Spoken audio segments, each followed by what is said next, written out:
الحمد لله رب العالمين۔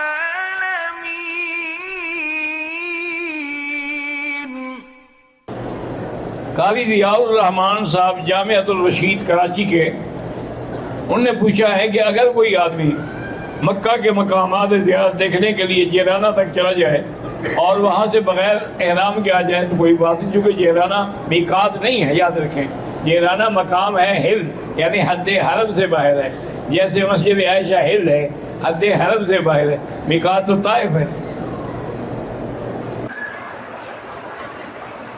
مدینہ منورہ میں حضور کے روضہ مبارک پر لوگ شور غل کرتے ہیں، بالکل ناجائز ہے، قرآن کے خلاف ہے کہ لا ترفعوا اصواتکم فوق صوت النبی ولا تجهروا له بالقول كجهر بعضكم لبعض ان تحبط اعمالكم وانتم لا تشعرون۔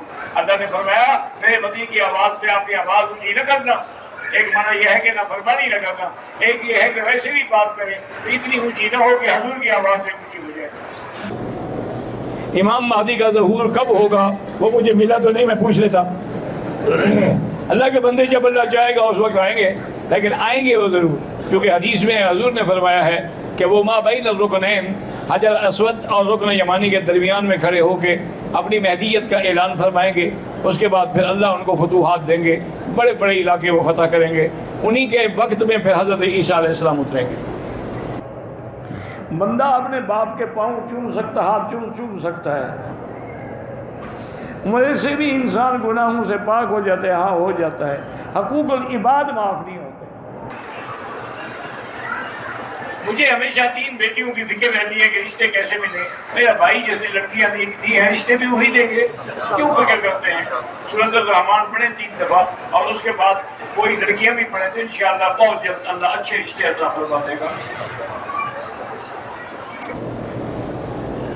بیگم نے مدینے سے عمرے کی نیت کی، راستے ہی میں حیض شروع ہو گیا تو اب وہ بیٹھی رہے اپنے گھر میں، جب اس کے ایام حیض پورے ہو جائیں تو غسل کرے، کپڑے بدلے اور جا کے اپنا عمرہ پورا کرے۔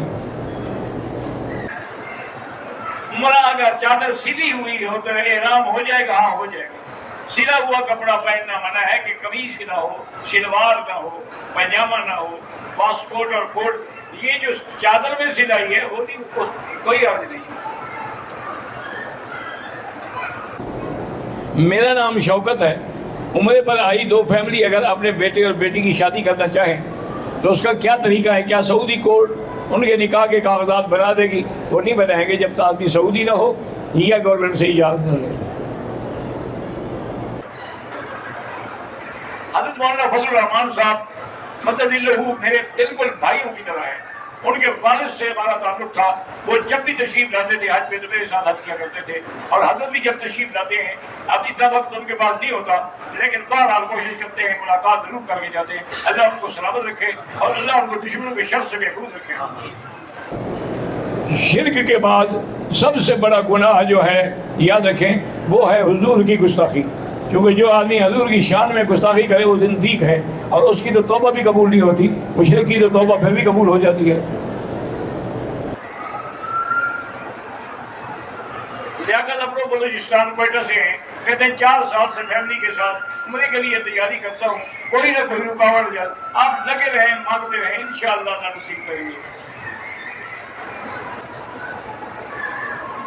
اگر ہم 2-3 مہینے کی ادھار پر کسی کو دیں اور اس سے زیادہ پیسے دیں، نقد کے جو ہے مثلا 1000 ہے، ادھار میں بہتر ہے کہ نہ کریں، بعض علماء فرماتے ہیں کہ یہ بھی سود کی ایک شکل بن جاتی ہے۔